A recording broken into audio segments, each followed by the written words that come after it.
नमः हरे हराय नमः। हरे कृष्णा। आज हम भगवत गीता अध्याय 8 श्लोक नंबर 5 सीखेंगे। चलिए शुरू करते हैं। अंतकाले च मामेव स्मरन् मुक्त्वा कलेवरं यः प्रयाति स मद्भावं याति नास्ते अत्र संशयः। अब हम इसे धीरे धीरे बोलकर समझते हैं। अंतकाले च माम एव स्मरन् मुक्त्वा कलेवरं यः प्रयाति स मद्भावं याति नास्ते अत्र संशयः। अब हम इसे फिर से गाते हैं। अंतकाले च मामेव स्मरन् मुक्त्वा कलेवरं यः प्रयाति स मद्भावं याति नास्ते अत्र संशयः। अब हम समझते हैं भगवान श्री कृष्ण इस श्लोक में हमें क्या बता रहे हैं। और जीवन के अंत में जो केवल मेरा स्मरण करते हुए शरीर का त्याग करता है वह तुरंत मेरे स्वभाव को प्राप्त करता है। इसमें रंच मात्र भी संदेह नहीं है। हरे कृष्णा। चलिए अब हम प्रभु जी से इस श्लोक के बारे में और अच्छे से समझते हैं। हरे कृष्णा जी। और यहाँ पर भगवान श्री कृष्ण बहुत ही महत्वपूर्ण उस प्रश्न का उत्तर देते हैं जिसमें अर्जुन बोलता है कि अंत समय में जब प्राण निकलने वाले होंगे तब कैसे हम आपको प्राप्त कर सकते हैं। तो यहाँ पर उसका उत्तर देते हुए भगवान श्री कृष्ण बोलते हैं अंत काले च मामेव स्मरन्। तो यहाँ पर स्मरण की बात बताई गई। जब अंत समय में भगवान श्री कृष्ण का स्मरण कर पाएंगे स मद भावम, वो सीधा मेरे पास आएगा। मद भाव, भाव मतलब यहाँ पर बताया गया कि जैसे भगवान की प्रकृति है वैसा प्राप्त करेंगे। मतलब भगवान के जो वैकुंठ या उसके ऊपर के लोक है वहाँ पर जाकर नित्य निवास करने का अवसर मिलेगा और इसमें किसी प्रकार का कोई संदेह नहीं है। और यही बात श्रीमद् भागवतम में बताई गई। अन्ते नारायण स्मृतिः। अंत समय में कैसा भी करें भगवान श्री कृष्ण, श्री नारायण, श्री हरि, इनमें से जब हम इनका ध्यान करते हैं तो भगवान उसकी पूरी की पूरी गारंटी देते हैं। और यहाँ पे बोलते हैं न अस्ति अत्र संशयः, इसमें किसी प्रकार का कोई संदेह नहीं है। तो इस एक श्लोक से हमें जीवन में बहुत सारी शिक्षाएं प्राप्त होती है कि हमें अपना जीवन किस तरह से व्यतीत करना है। और प्रभुपाद जी बताते हैं कि उसके लिए हमें नियमित रूप से हर रोज भगवान के लिए प्रयत्न करना है। यहाँ पे बताया गया अतः मनुष्य को निरंतर हरे कृष्ण कृष्ण कृष्ण हरे हरे, हरे राम राम राम हरे हरे, इस महामंत्र का जप करना चाहिए। और जप करें तो क्या भाव रखना है तो चैतन्य महाप्रभु की शिक्षाष्टकम की प्रार्थनाओं में पता चलता है। तृणादपि सुनिचेन तरोर एव सहिष्णुना अमानिना मान देन कीर्तनीय सदा हरिः। जब हम विनम्र बनते हैं, जब हम सहनशील बनते हैं, तब हम भगवान की भक्ति, भगवान का कीर्तन निरंतर कर सकते हैं। इसका क्या मतलब हुआ?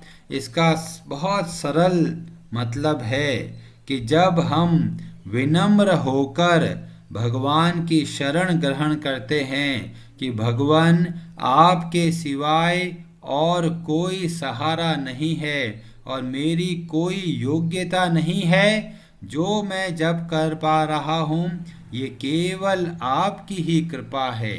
जब इस भाव से हम जप करते हैं तो हमें ये जो जप है वो निरंतर कर पाएंगे।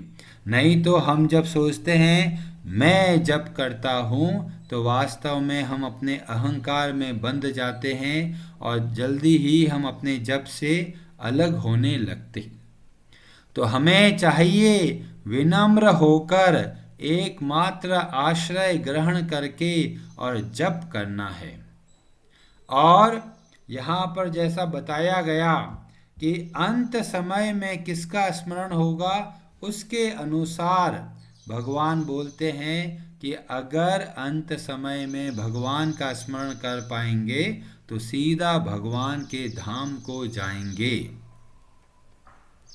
ये ऐसा ही है जैसा कि एक पक्षी एक पेड़ के तने पर या उसकी कोई टहनी है, ब्रांच है, उसको ऊपर बैठा है। अब उसको कभी डर नहीं लगता कि बाई चांस ये जो ब्रांच है, टहनी है, ये टूट के नीचे गिर जाएगी तो मेरा क्या होगा। क्यों डर नहीं लगेगा उसको? क्योंकि उसके पास पता है अगर पेड़ का कुछ हिस्सा टूट भी गया तो मैं गिरूंगा नहीं। क्यों? क्योंकि उसके पास पंख है। तो भले ही वो पक्षी क्या कर रहा है, उस पेड़ का सहारा ले रहा है, पर पेड़ पर पूरा आश्रित नहीं है। जब भी आवश्यकता पड़ी वो अपने पंखों का उपयोग कर कर, चाहे पेड़ नीचे गिर रहा हो तो भी उसको कोई चिंता नहीं है। तो एक सामान्य आश्रय है और एक वास्तविक आश्रय है। तो पेड़ पर बैठा हुआ है पक्षी, तो पेड़ का सहारा भले ही लिया है पर उसके ऊपर पूर्णतया आश्रित नहीं है। और वो किसके ऊपर आश्रित है? अपने पंखों के ऊपर। पंख है, जैसे ही पेड़ गिरता है तुरंत पंखों से उठ के कहीं और चला जाता है। और हमें भी कुछ ऐसा ही करना है। अगर उस पेड़ पर बच्चे ने घोंसला बनाया है, ये पक्षी ने, और वहाँ पर छोटे छोटे पक्षी के बच्चे हैं, तो उस वक्त उसके पंख नहीं बड़े हुए हैं उन बच्चों के, तो क्या होगा?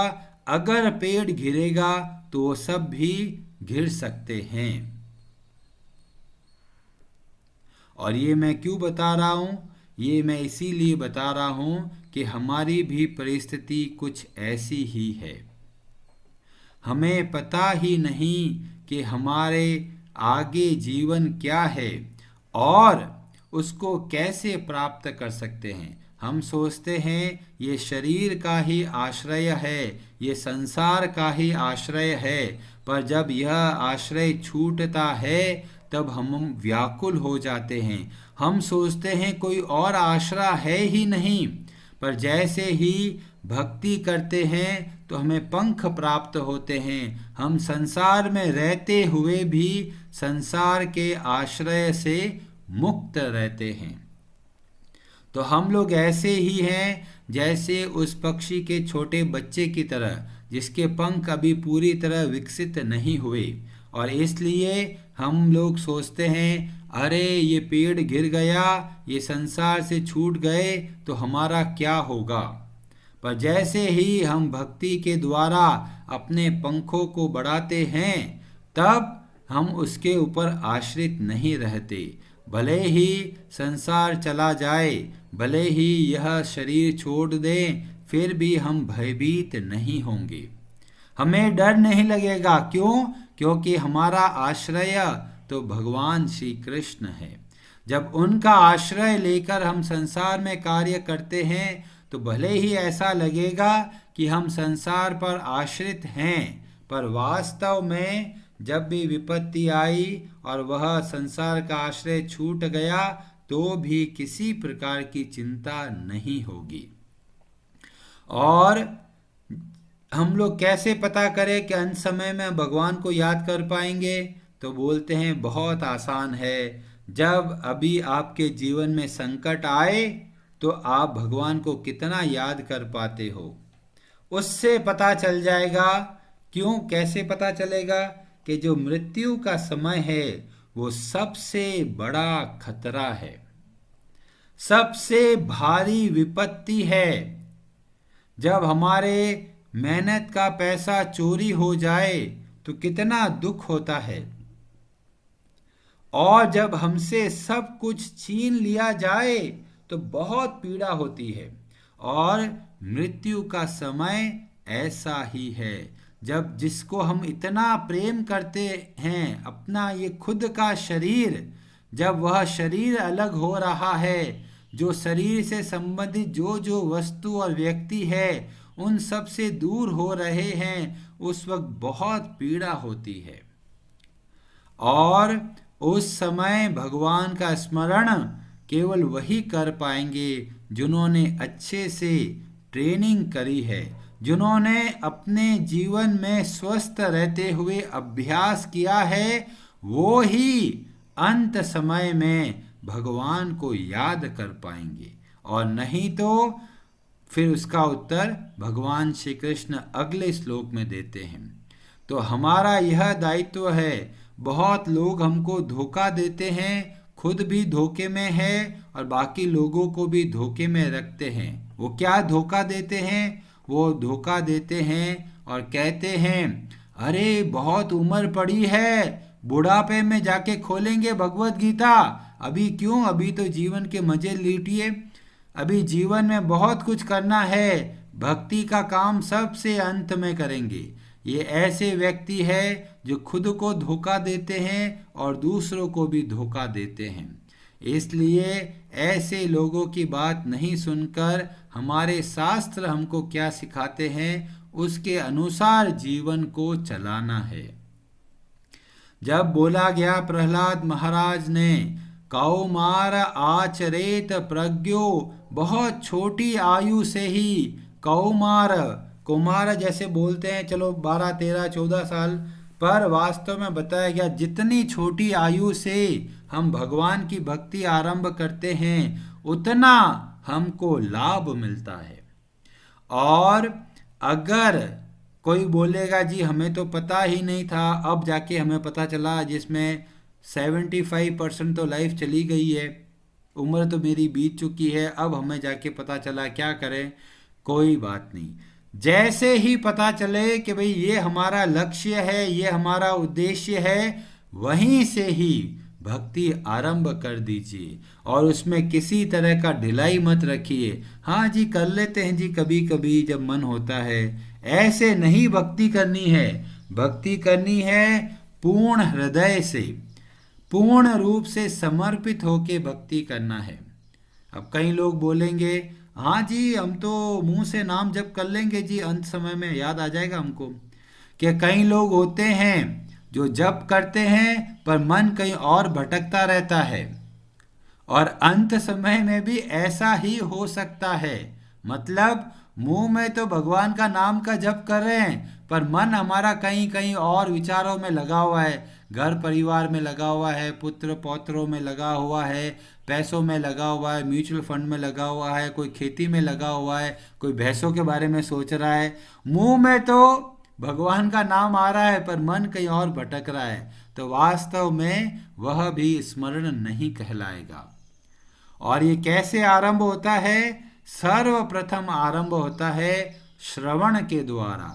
जब हम भगवान के भक्तों के द्वारा कथा सुनते हैं, श्रवण करते हैं, कथा सुनने के बाद में जीवन में परिवर्तन लेके आते हैं। और क्या परिवर्तन लेके आते हैं? श्रवण के बाद में आता है कीर्तन, मतलब भगवान का कीर्तन करना, भगवान के नाम का जप करना पूर्ण सावधानी के साथ में।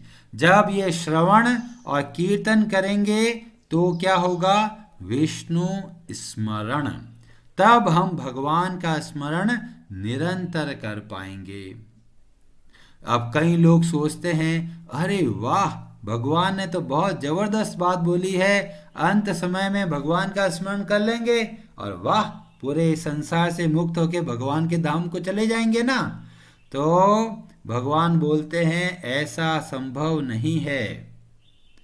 जो ये सोचते हैं कि अभी तो चलो मैं सारा काम काज दूसरा कर लेता हूँ, जो मेरे को मज़े करने कर लेता हूँ, और बाद में भक्ति करूँगा, क्योंकि भगवान ने तो बोला है अंत समय में। अंत समय में मतलब अभी करने की जरूरत नहीं है। ऐसा लगता है कि भाई बाद में बुढ़ापे में कर लेंगे तो अच्छा है ना।